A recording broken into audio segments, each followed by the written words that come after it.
Hello guys, welcome to my channel. Today we are going to see how to fix volume automatically goes up and down in Windows 11.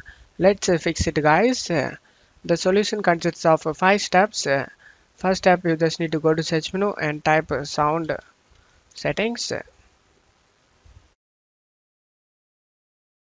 Click on open it. In here you just need to scroll down. Under advanced, select more sound settings. You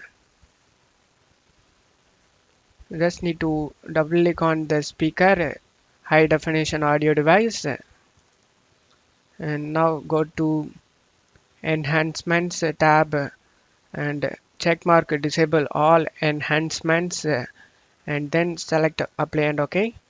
After doing it, click on OK and close it off here. The same step, you just need to go to search menu and type services. Click on open it. In services, you just need to search for Windows audio service. Double click on it. Startup type set to automatic, and if the service status is stopped, then you just need to select start and start the service and then select apply and OK for save changes. And after that, double click on the Windows audio endpoint builder service. Double click on it. Startup type set to automatic, and service status, if it is stopped, then you just need to start it and then select apply and OK for save changes and then just to close it off here.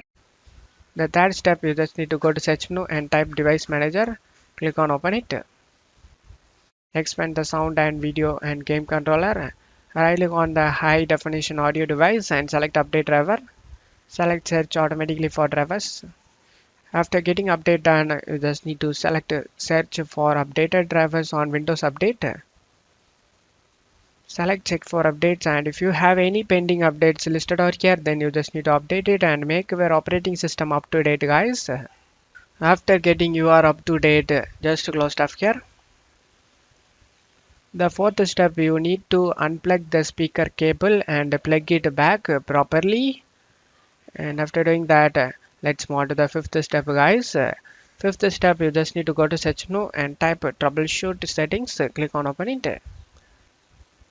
Select other troubleshoot as.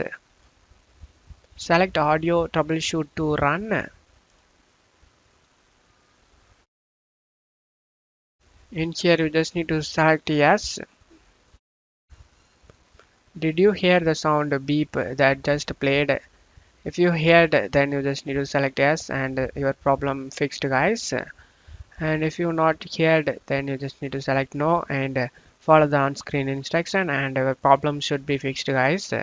And that's it for today's video guys. Give me a like and subscribe. Thank you.